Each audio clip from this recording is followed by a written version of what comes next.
take a look at the white crane method of blocking. Now there are several different white crane blocks. We're just going to look at the inward block. So most styles have a basic inward block. White crane takes a different approach. We're going to analyze exactly how that works and see some of the strategies that it can teach us. So first we're going to do the block with you. We'll start with our right hand. Now the white crane block comes out and we're blocking with the forearm, and then it draws back so that we have this, the hand hooks, and we'll discuss what that does in just a second. So we come out first and then hook. Now we want this other hand up that's going to protect our solar plexus. We're covering this way. It draws out and then hooks. If this is confusing, start by eliminating any movement of the hips at first. Just work on the hand. It has like a looping, like a teardrop shape. It's a little more circular. And once you get that down, then you want to start incorporating the hips. Now the hips play a major role in white crane. I'm whipping, and that generates power from my hands. The crane is not a powerful animal because of its strength. It's powerful because of how it manipulates its body. The crane knows how to shake and whip and generate tremendous power, like when a dog is wet and it shakes its body. That has tremendous power. Same thing with the crane. So to do this correctly, ultimately we have to integrate the hips into it. It starts from our center. That's the handle of our whip in this case. I snap out and the hand whips as a result. So it's not completely a hard block. It's not a soft block. This is more of a hard, soft motion. It whips out. Come out this way. There's your block. Now what can that do for us?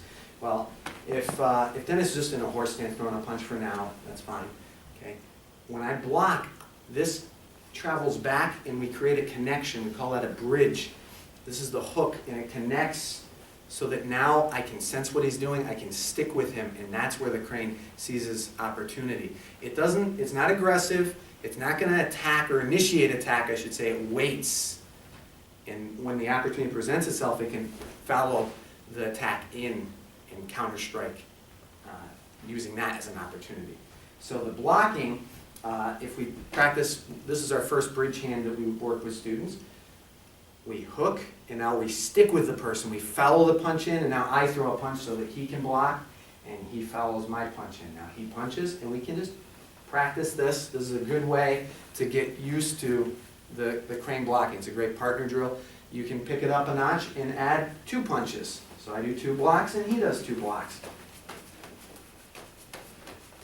Okay, and so that's the block. Now, in application, I'm going to give you a couple of scenarios that can start opening up some ideas, and then you can come up with some of your own. If he's throwing a punch and I block, now I can stick with him, I can check the arm down, and then I can strike. Okay, and I'm coming in and striking at the same time. If I just check his arm down, he's not going to stand there and wait. He's going to be punching, of course. But as he's drawing back, we can check and strike. Now, what if he does punch? So if I draw back and he does punch, well, that's what we have other blocks for. We're not going to get into that today, but you can use any of your other Kempo blocks if you study Kempo or Karate. There are white crane versions of the outward blocks that we teach as well, and we might cover that in a future video.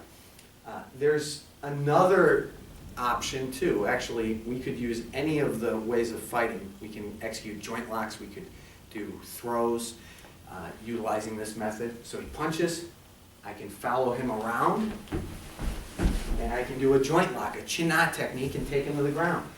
I could follow the punch in, I could use a different chin-knot technique. There's so many possibilities. Just take a look at it for yourself, play around with it, and you'll see there's a lot that you can do with this simple method of blocking.